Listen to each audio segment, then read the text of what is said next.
So Ruud, you arrived in Oxford this morning. You spent the day walking around, exploring the city, enjoying the sights. I don't know if you knew, but Martin Keown lives in Oxford. Really? I didn't know that. What would have happened if you'd bumped into him? He'd probably jump all over me again. I don't know. I didn't. I thought you had to be clever to live around here. You know?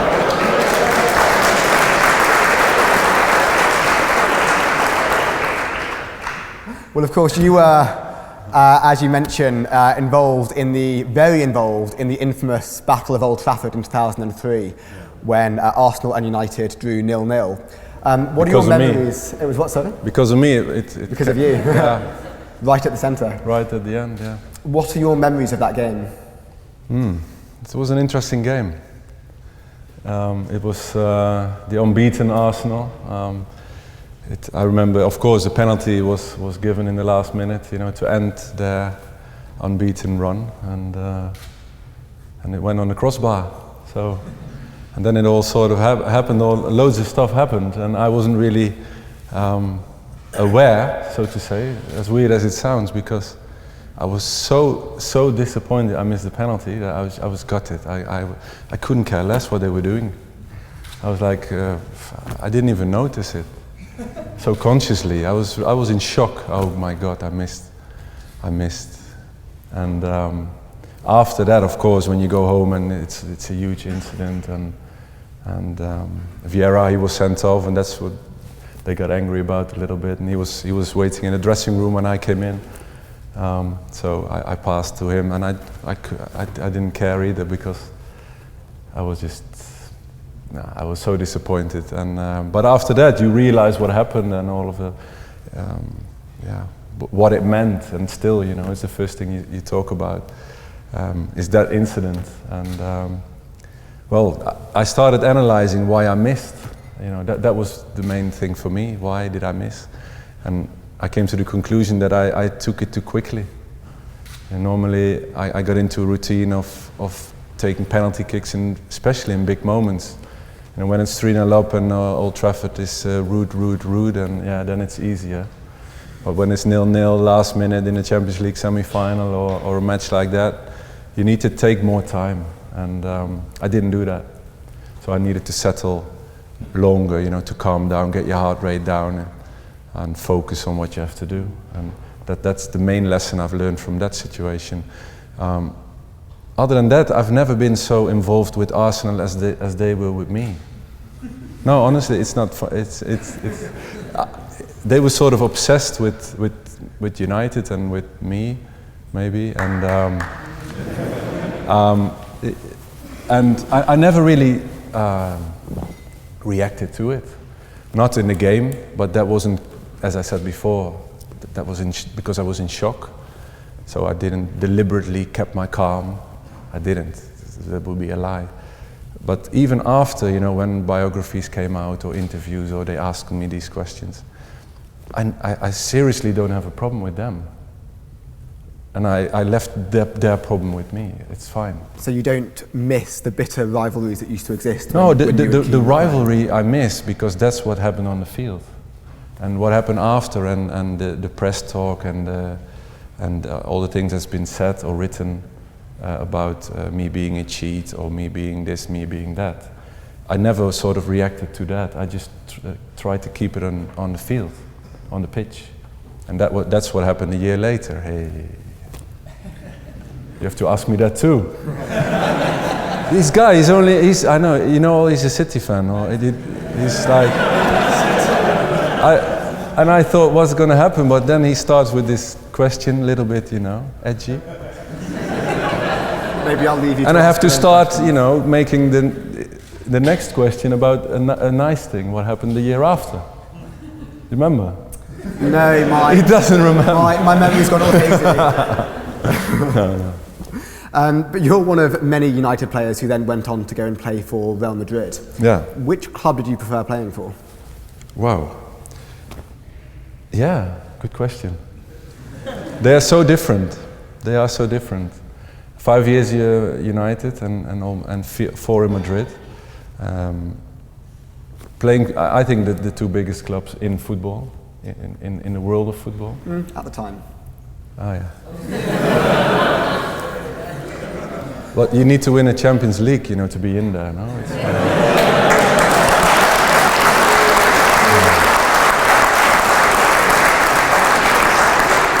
But I have to say, the manager is good. I worked with him at Madrid and at Malaga as well.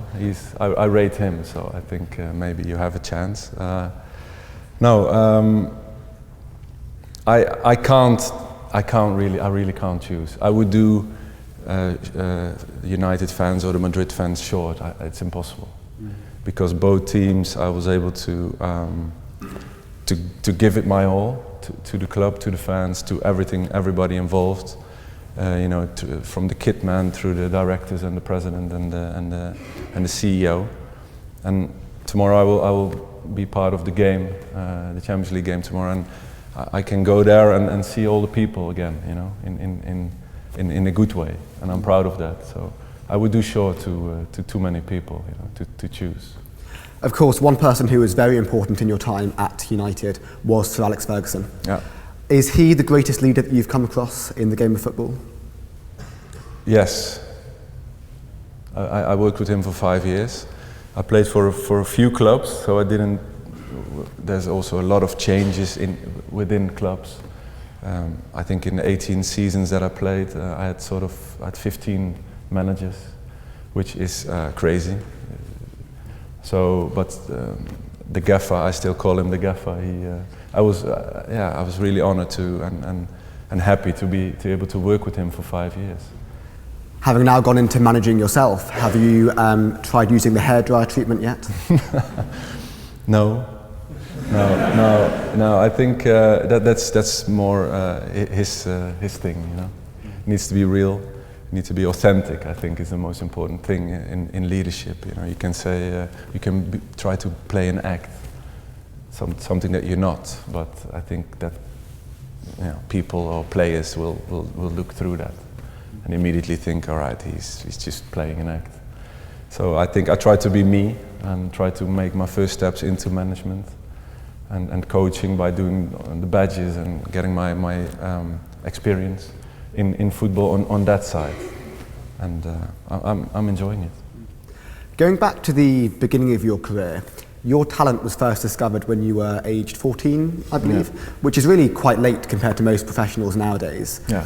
Do you think there's a danger in football nowadays that we train young kids up from such a young age and kind of put them on that track to a certain career, often with them having to sacrifice education, other opportunities along the way, for that one goal of becoming a professional, and often it just goes wrong? Yeah, I don't think it's the right way. I'm against that. I think that education should be the most important thing in a kid's life, and also being in your home situation with your friends, with your family, brothers and sisters.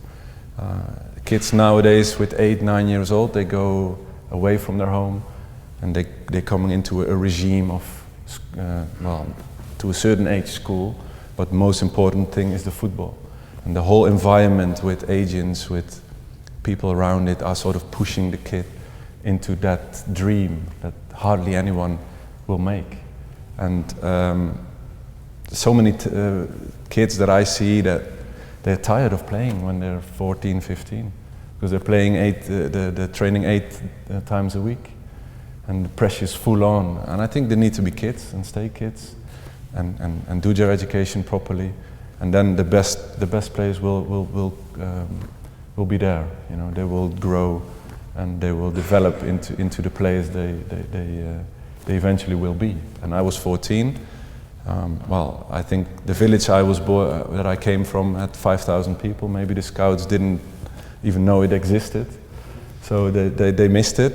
And looking back, I'm happy with that. I'm actually, you know, I was able to live a normal life. You know, playing football on the streets, in the garden with friends, playing tennis, doing all different things that kids do.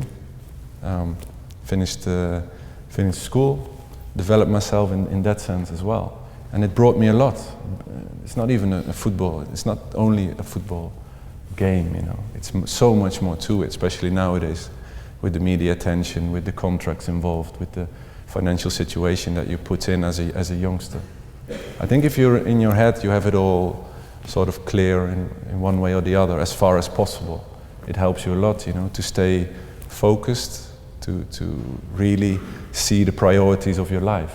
That's what I try to do always, to see what is priority in my life. And that helped me a lot. Speaking of players who started off from a very young age, how did it make you feel? What was your first reaction when, as United's main striker, you heard that Fergie had signed the 18-year-old Wayne Rooney for £30 million? Yeah, no, it's, when you're in a big team, in a big club, then you know that every year there's signings. And that's what the gaffer used to do. Every year, 2-3 new players, some players went. And in the end, I was one of these players that left. So that's part of the philosophy, because Manchester United is bigger than any player. That's what he always said. And it's true, and he acted like that. The average of his squad was 27, 28 years old. So he brought always youngsters, fresh legs, he said, fresh legs we need. And people that, like Wayne, later Cristiano Ronaldo, Rio, he was here, I think, a few weeks ago. He was a big signing at the time. So he kept refreshing the team with the old core in there, with the Neville brothers and Nicky Butt, Beckham, Scholes, Giggs, Keane. That was sort of the core of the dressing room, the Manc core. Yeah. One thing that Rio said when he was here last week was that he thinks there's no issue at all with money in football, that it's all completely okay, which made me feel much better as a Man City fan. Do you agree with him? Do you think there should be limits imposed to the amount of money that can be spent, or is it all fair game? No, I don't agree with him, because it's not fair. I think you should look more at the income of a club, what they generate themselves, and then put a maximum on the investment of an owner. In that sense, it's more based out. So the revenues of a club are sort of the main figure of how much an exterior investor can invest in a club. I think that would help the fair play. Interesting. You obviously played at a very high level, both in your club career and your international career. Did you ever find that there was a conflict between your obligations to club and country? Yes, because the managers in your club, they say for a friendly, for example, just miss this one out, because we have a big game next week. But obviously you want to play for your country, and you sort of you're sort of in between that pressure, and that's a conflict of situation. Is money the key issue here again, because it's the clubs that pay the wages? Well, I can't see any other way, of federations, countries pay your wages. That would be weird too. Maybe I can't see any reasons to resolve this. But I think clubs and countries should be more in talks, and also the calendars of the different leagues should be more equaled out. I think there should be less international games, and that obviously needs to be financially compared now, but I don't know the word. Is that because you want more holiday now that you're the assistant manager of the Dutch team? Yeah, maybe two. No, but it's as a player, you have a friendly in August. We just come out of holidays, and there's a friendly. Thank God that's been cancelled, because nobody was waiting for that. You have a pre-season tour, you travel the whole world, and then there's an international friendly. That's good, but also on different continents it should be more the same. African Nations Cup is in winter always, but it should be leveled out. Players in a club, they leave to play for 4 or 5 weeks. You can't play them in your club. That's not a good thing. Going back now to talking about the development of young players, you founded in 2010 the Ruud van Nistelrooy Academy. Mm-hmm. Could you tell us a bit about what it does, what motivated you to found it in the first place? Yeah. The most important reason for me was to do something back for the community that I grew up in. It started really locally, and that was my main goal, because I met the favorite coach in my life as a little kid. I was 14. I met this person, and he really changed my life. He was a football coach in a local club. I left the little village for a bigger town because I thought the scouts are never going to arrive here, so I need to go to a bigger town. Probably they're going to see me. So I took my bicycle and for 30 minutes I was in that town, and I met this person, and he was so influential in my life, and he gave me so much confidence, and he taught me so much. You know, he was a really positive coach. You know, he really was looking for a relationship with the person behind the footballer, and that's what I wanted to give back to many other kids that don't come across these people. So what we do as an academy, as the foundation, we teach the future teachers of the country and the future coaches of the country through a method, through our method, which is what I sort of explained just now. What that coach did: focus on the good qualities in a person. Don't try to build and only look at what he can't do and try to verbeteren, hoe zeg je dat?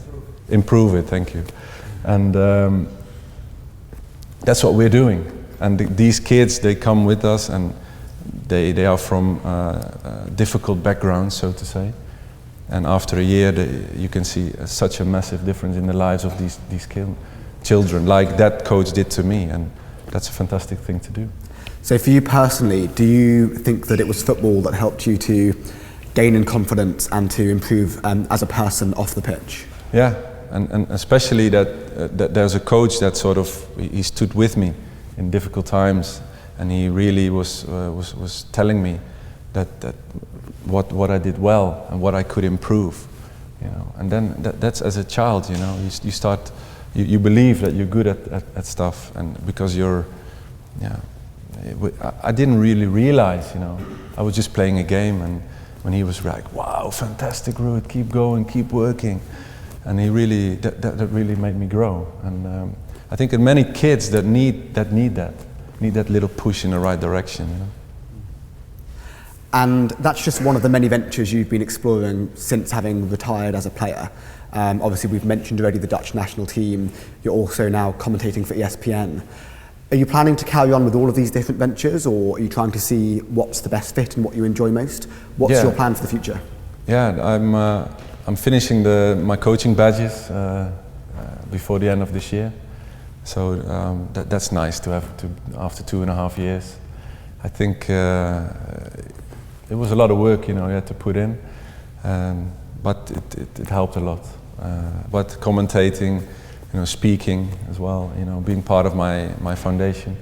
So I'm exploring different things, but the most important thing is the freedom that I sort of feel now towards my family is what I really, is priority. We're speaking about priority, you know, have that clear. That I have that really clear at the moment.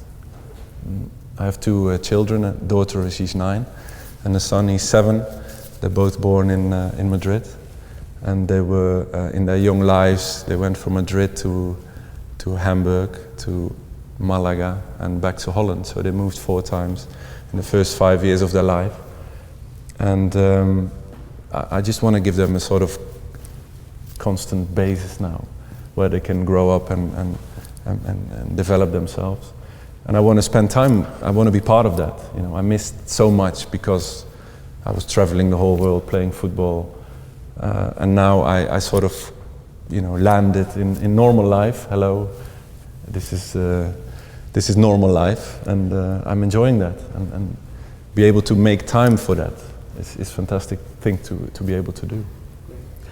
Final question from me for the moment. Will you be joining Jamie Vardy's celebration party on Saturday evening?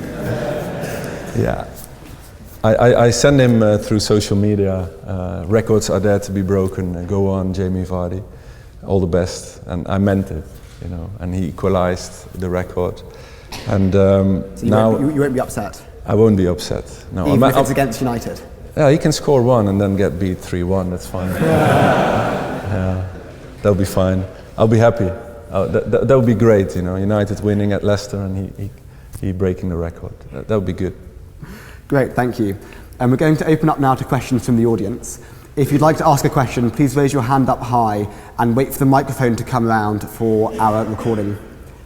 Could we please start with a question from the gentleman on the table at the front? Yeah. Thanks very much, Ruud, for being here. One thing I've always wondered about regarding your career is that compared to some of the other great players of your generation in the Netherlands, you actually went through quite an unorthodox route, because you didn't go through the academies of like Ajax or Feyenoord, but you actually went through SZ Den Bosch, which is a rather small club. Yeah. Was there any particular moment that you realized you could actually be as good as these guys? And what was it that made you realize that? Yeah, it took a long time before I was able to realize that, because I started in the championship in Holland. You don't compare yourself then to the top class players in Europe. And Patrick Kluivert, I think, is the best example. He's exactly the same date of birth as I am. And he started in Ajax youth facilities and won the Champions League when he was 18. And I came through the ranks. I played 3 years in the championship in the Netherlands. And so I was sort of developing, it took me more time to develop. I was also finishing my school at the time, so while he was already fully focusing on the game of football. When I was 19, I was really a full professional at the end, and that's when it took off for me a little bit. And I met another coach, and he sat with me and he said, "Hey, what do you want to achieve?" I was like, "I'm a professional football player. What do I need to achieve? Where do you want to go to? What do you want? What's your dream club? Don't you want to play at the highest level in Holland?" And I started to think, wow, yeah, interesting, you know. So he sat with me and he said, "So what do you need to improve? How are you going to do that? What are you going to do tomorrow? What's your long-term goal?" So when he started, whoa, man, it's all happening there, you know. And I started, properly working as a football player, as a professional, and that's where that was the moment that I dedicated my life to the game of football, and that's where it took off really. And I signed for a club in the Premier League in Holland, and I started working at the same time. You know what that coach said to me. I said, "Okay, now I'm at this level. What do I want to achieve this year? How am I going to do that? What am I going to do for it? What can I not do?" So I really started to learn, you know, to get all information, talk to other players. How do you do that? What do you eat? How much do you rest? What do I need to do? So I really educated myself sort of to get in that modus of developing. And after 1 year I signed for PSV. It was a big transfer that time in Holland, and that's where I started to work with Sir Bobby Robson, which was fantastic for me at that time. You know, he's so inspirational. His sense of humor is fantastic, and I had such a great year with him. And in that year I won the Golden Boot as a top scorer of Holland, and played Champions League, made my debut in the national team. And that's the moment where I met up with Kluivert in the national team. And that was a great moment for me, because I knew where he started and where I started, and now we're sort of playing together.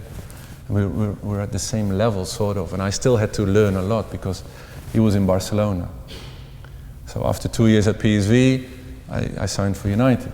And then, you know, I was 25 at the time, so he had already had 7 years at that level, and I started at 25. So that was actually the first moment that started playing for United and playing for Holland on a regular basis with him, that I realized, hey, I can match up with the best in the game.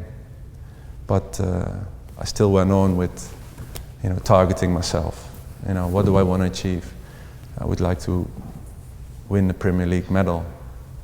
One of my dreams when I was a small kid was win the FA Cup. I don't know why, because I know why. Because I was always watching the FA Cup final at Wembley as a kid in Holland. So it was a dream come true winning that. So yeah, I never stopped doing that. putting myself in a position to be better and work and train. And so. Can we please go to the gentleman in the red scarf on the second row? I can't quite tell what club scarf that is, but it's red. So it's actually a two-part question, and it's about your love for Fulham Football Club, and you loved scoring against them. So you had that goal when you ran with the ball from the halfway line and scored against Fulham. Why didn't we see many more of such goals for United? And B, you started scoring from outside the box when you went to Real Madrid. Why didn't we see too many of those for Manchester United? Yeah. What was the first question? The first question was the goal you scored against Fulham. Yeah. Taking the ball from the halfway line to the goal. Yeah. We didn't see too many of those goals. Why not? You were brilliant. Yeah, good question. Yeah, one of the most important things in a human being, and especially as a professional sportsman, is know your qualities, and more importantly, know what you're not good at. That's a big quality. That goal was the best moment in my whole career. That was the best I've ever been. And it was an exceptional moment because I didn't score many of those goals. I knew what my qualities were.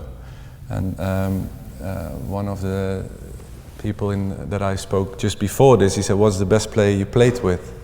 Sorry, I nicked your question now, but it's Ronaldo from Brazil, Brazilian Ronaldo. He's the best player I've played with. Because for him, the goal I scored against Fulham was for me an exceptional goal. For him, it was more of his standard, that's crazy. His natural ability was far beyond anything I've played with. So I knew what I was capable of, and that was, there were other things than that. And I was able to link up with my teammates more because of that. I had a midfield with Giggs and Scholes and Beckham and I was making my runs. I knew where to run. I knew, when I was in the position to finish, I knew I could finish. But I needed my teammates to play me in. So that's a key quality. So were that all your questions that I answered? The second part was about you scoring so many goals from outside the box for Madrid, again, which you never did for United. Yeah, in Madrid I scored more from outside the box. Because I went to Madrid when I was 30, but I still was working on things to improve that. So I'm happy that paid off. Can we go to the question in the back corner of the front benches? Yeah, thanks, Ruud. As a fan from China, even though I'm not a fan of United, but I mostly respect you. So.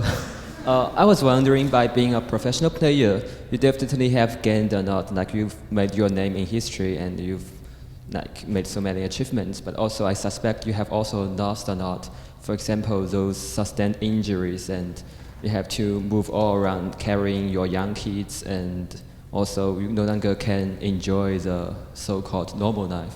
So I was wondering, if you were to be given a chance, would you still choose to go this career and go to this path of being a professional player?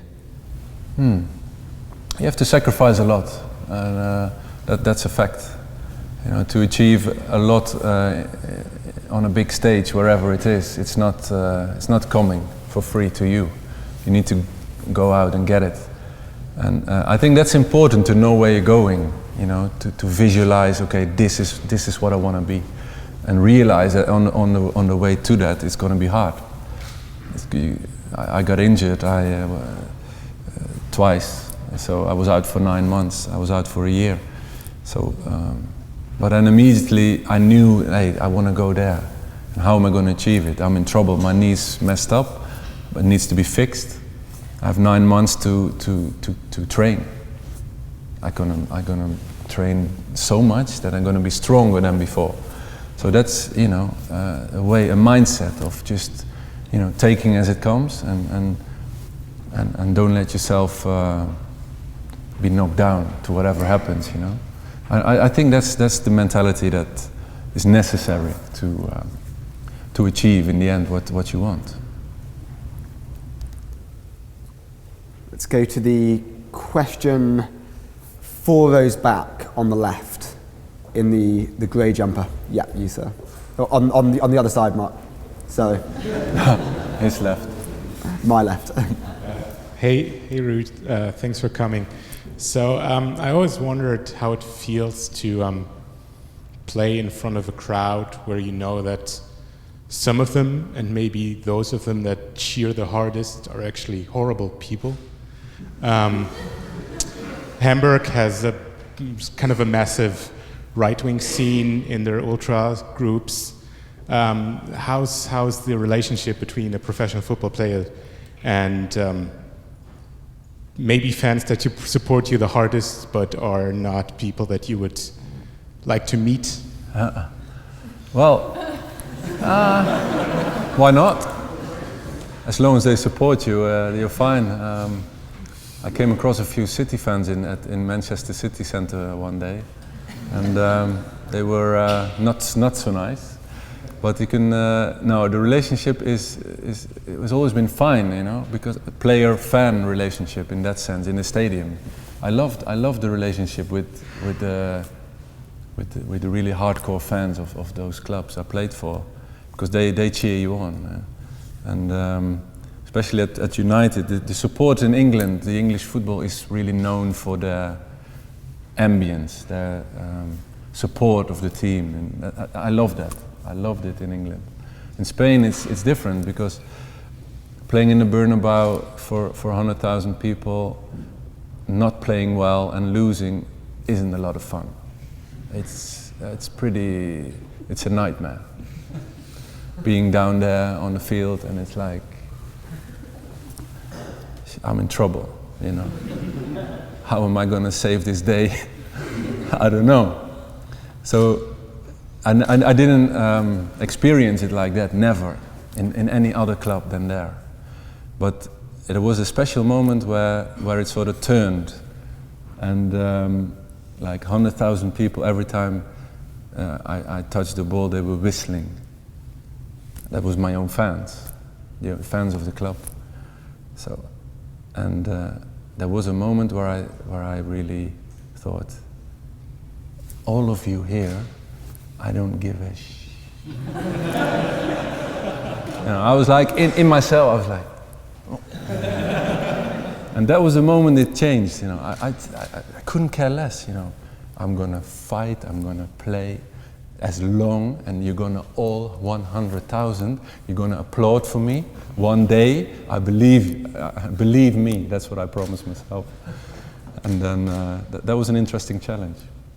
And it worked. It worked because of that moment, because when you break in that moment, you're finished. You're finished. When they whistle when you receive the ball, and then you think, oh no, let's just hide here behind this player so they can't play me the ball, then you're lost. It's better to quit.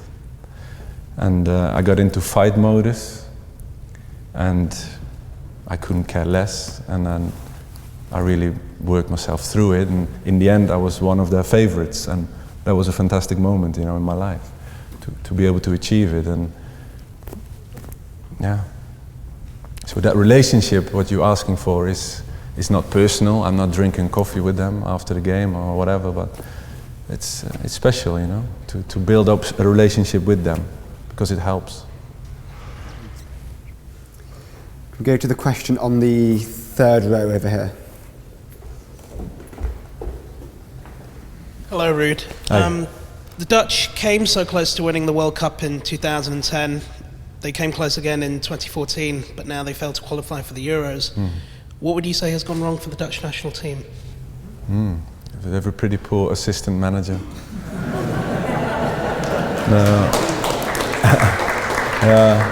No experience. He's just retired from football, and he doesn't even have his badges, you know. It's like he's finishing them this year. So, no, it's quite a shock actually, you know. First job, and then to go through this, it's a national disaster. And I'm part of it. Yeah. So, it's interesting to deal with it, as well. What's next? We're not qualified. What are we going to do? How are we going to, that spot there? We want to go to the World Cup in Russia. That's what we want to be now. And what went wrong, it's. I think in football sometimes it's not easy to say, okay, this was the problem, but to become third in the world and then not qualify, it happened before. And we just have to recover and move on with new players, new players coming through, build a team with young players, and I think we should be fine then. But the gap with the Dutch football and the other countries is increasing every year. The top teams in Holland, average team is 20 years old. So the top teams in Europe, they got all arrived players, 25, 26. You can't compete with them. So we need to figure out a way to keep developing players and bring through talent, which we need, of course, in the national team. And now we have Robben and Sneijder and Van Persie, but we need a new generation. They are in their 30s. And they still can play for a few years, but we need now all new kids coming through to secure the future of the football. Can we go to the question on the back row by the door? Hi, Ruud. Do you ever regret leaving United when you did? Because straight after they had arguably their most successful period, winning 3 league titles, winning the Champions League. Did you ever look at that team lifting the Champions League in Moscow and think, I could have been part of that if I stayed? I thought about it. Yeah, of course. But I didn't regret it. I never regretted that I left, because it was finished. It was time to move on, for me, for the club as well.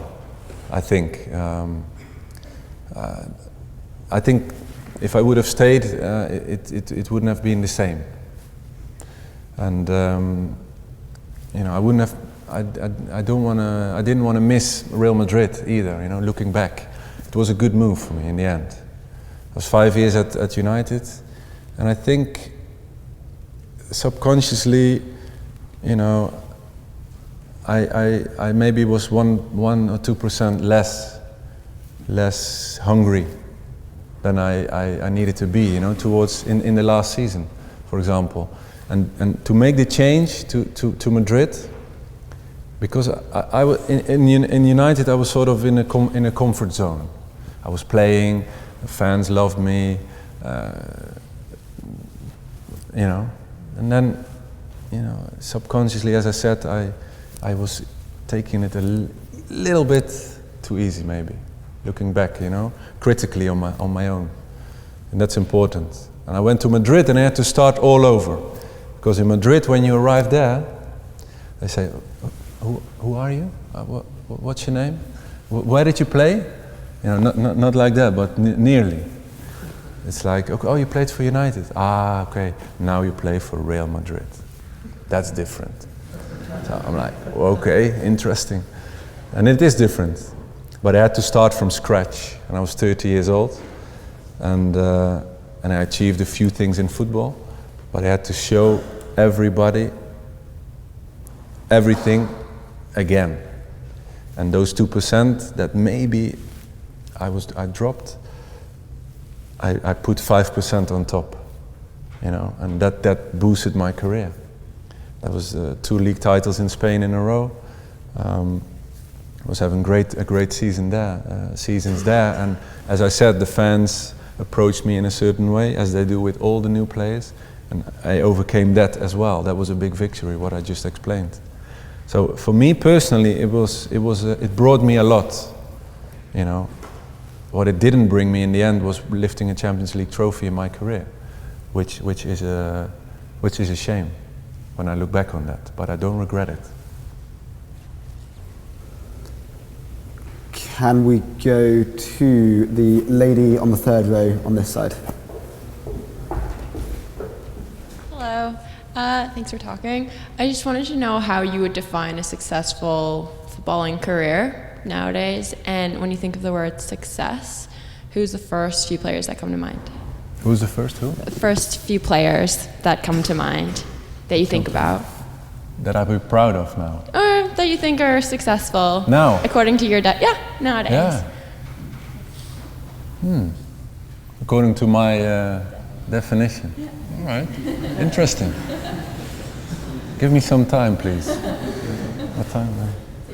Take my time. Huh? What I like, what I admire in players is for example, that authentic, when they're authentic, when they're themselves, and when they're sort of normal guys. I like that a lot in people. I like that. Even when the biggest stars, but when you meet them, when there's normal contact, there's no. I don't like the rappers' copy lifestyle, you know, of football players. I don't like that. 25 cars in a garage and stuff like that. But people have to do what they want. But it's not that's not my life. That's how I see life. So in a way, the most authentic person and one of the best players I played with was Paul Scholes. He played for one club in his career, and he's the coolest guy there is. You know, he came every training with his jeans and his hoodie, and he didn't do any interviews. He didn't feel like doing them. So. Yeah, I'm a football player, man. Yeah, and he's just a guy you could bump into him in a bar, and he could be anybody, you know. And one of the best players that the world has ever saw, and so normal, so nice, and so you know, values of family life and stuff. I would say Paul Scholes. It's interesting, Rio Ferdinand also said that Paul Scholes was the greatest player that he played alongside. Yeah. Let's go to the next question. The gentleman in the blue shirt on the front row. Hi Ruud, thanks Hi. for coming. You've obviously played against some top class players in your time. Who was your least favourite person to play against and why? We already spoke about him. Martin Keown. No, he wasn't too bad actually. He's all right. Well, Italian defenses they're known for their defending, you know. Wow, they could be. They're horrible to play against, honestly. It's like they don't even want to go forward because it's a risk of scoring for the other team. It's like they all stay behind.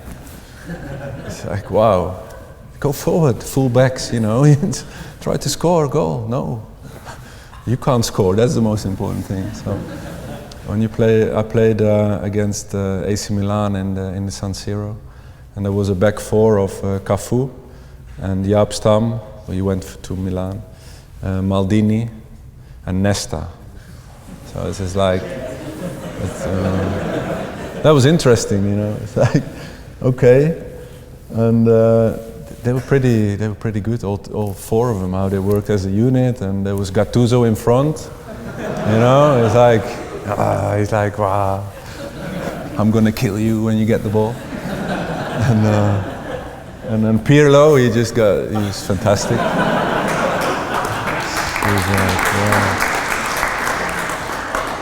Seedorf was playing in that team too. He's the strongest man in the world.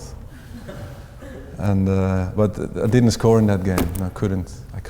Didn't get near a shot. It's like 4 or 5 plays flying in when I had the ball. So that was pretty amazing.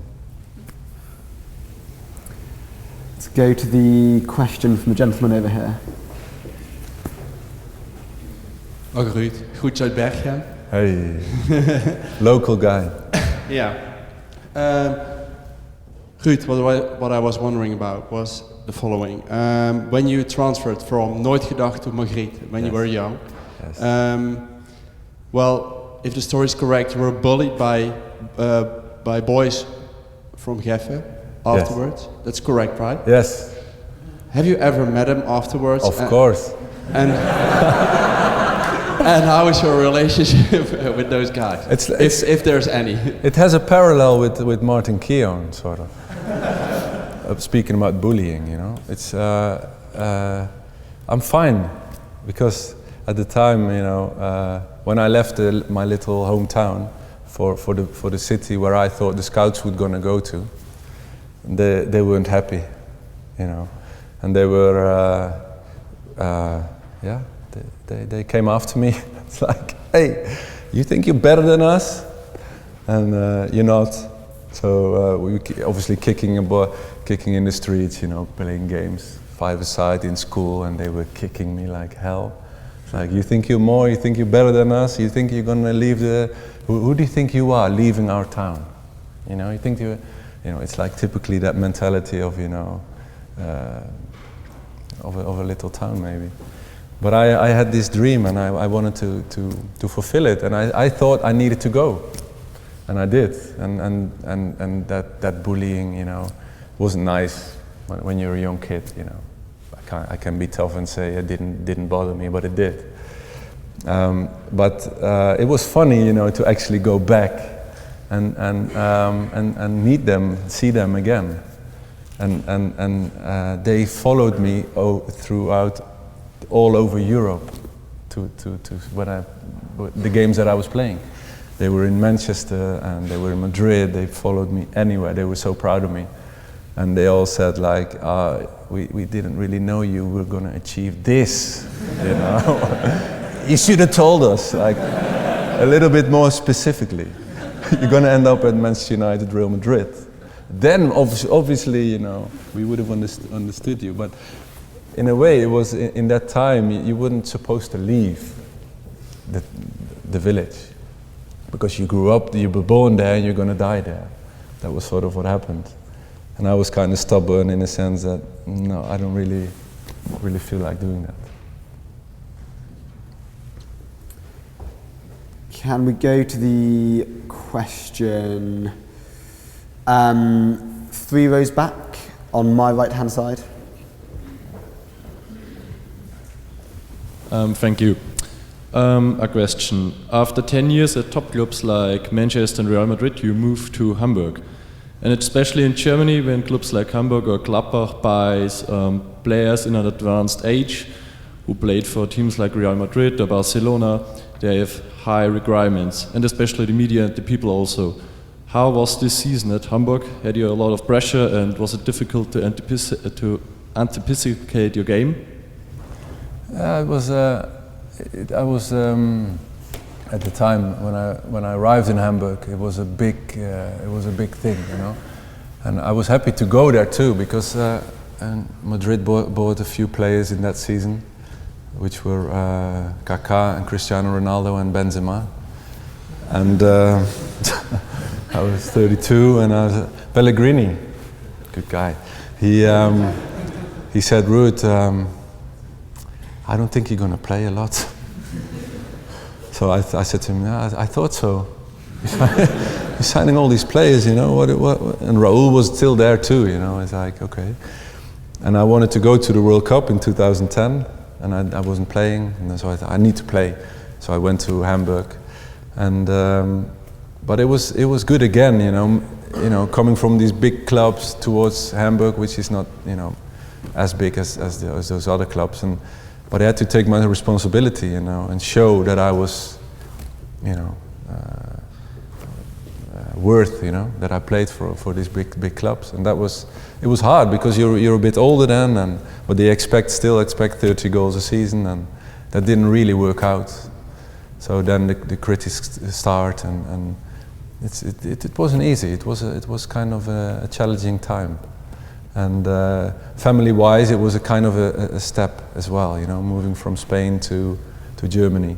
Small kids, I was away a lot. My wife was dealing with that too, so which wasn't easy. But we survived, you know, as a family. We stuck together, you know. We really wanted to make the best out of it, and we got ourselves through it. And in the end, you know, had a I had a year and a half only in Hamburg, but in the end it was good. The question from the gentleman in the grey jumper with the blonde hair. Hi, Ruud. Hi. I was wondering what you made of Arsene Wenger's recent allegations about doping in football.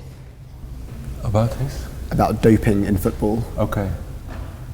What was that? I didn't really follow what he said. So, in one of Arsenal's European games, one of the players from the opposition was basically found to be a drugs cheat, and Wenger kind of implied that it was a wider issue in the sport. I wondered if you thought that had any grounding. Okay.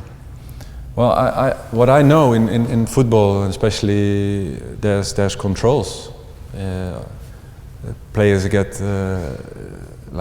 unexpected visit of the doping authorities, and they just walked in and in the dressing room. Okay, you and you have to pee.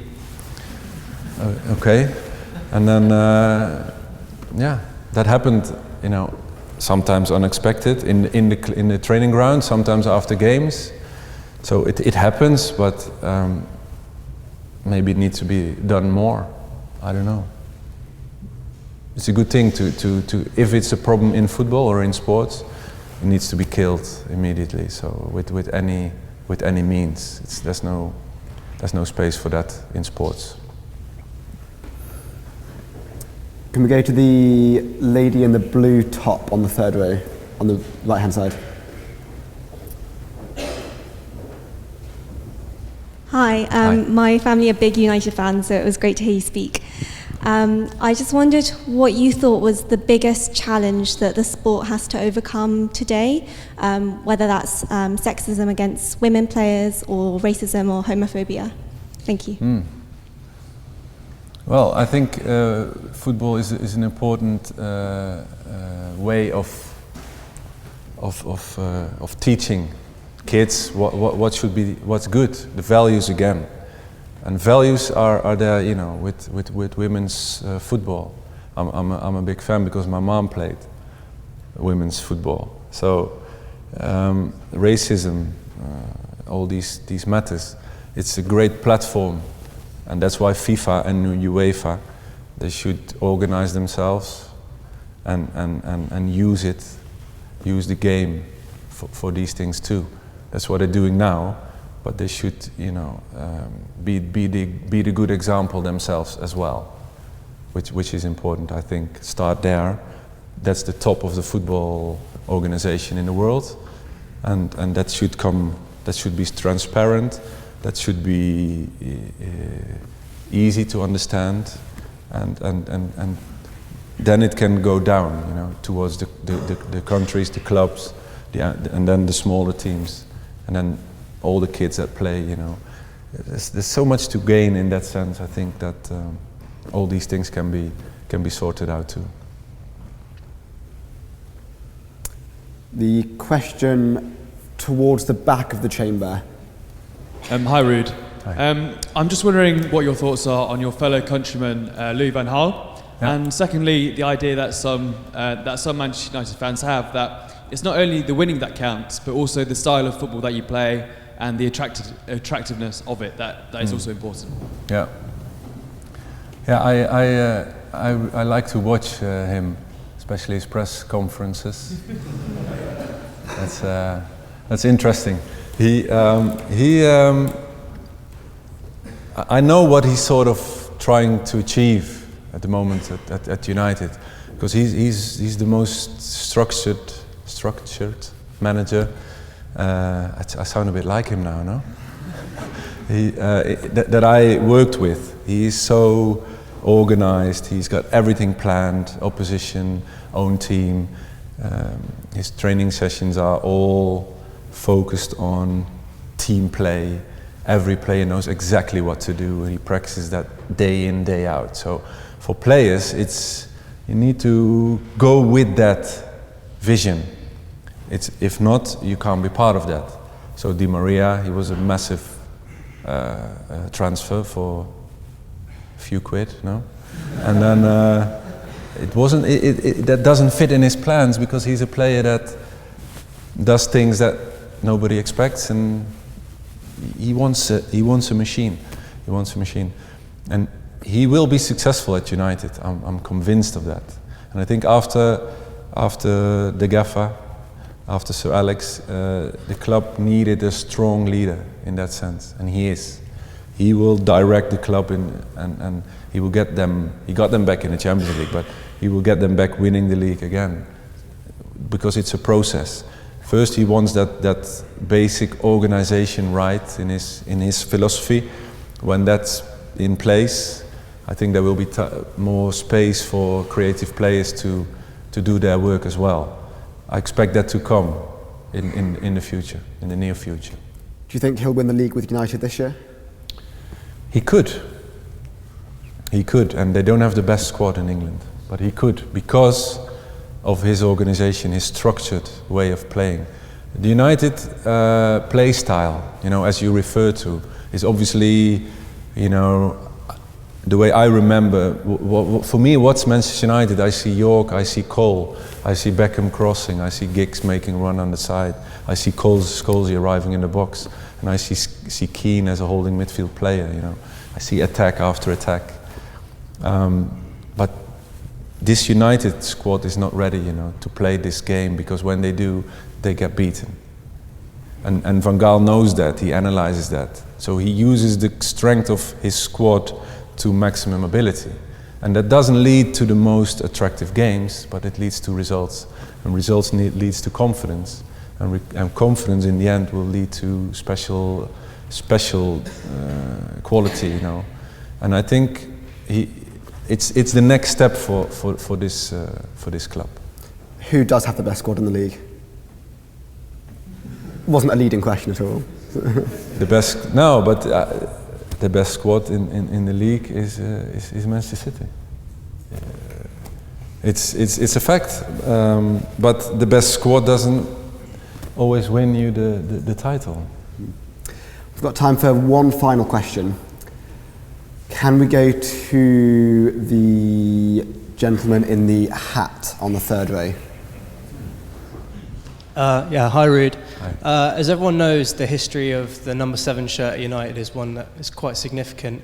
And since Ronaldo left, no one's really managed to hold that down. Having worked with Memphis Depay, do you think he has the character and the ability to go on and become a United legend? I think he has the quality and ability to do that. I'm convinced of that.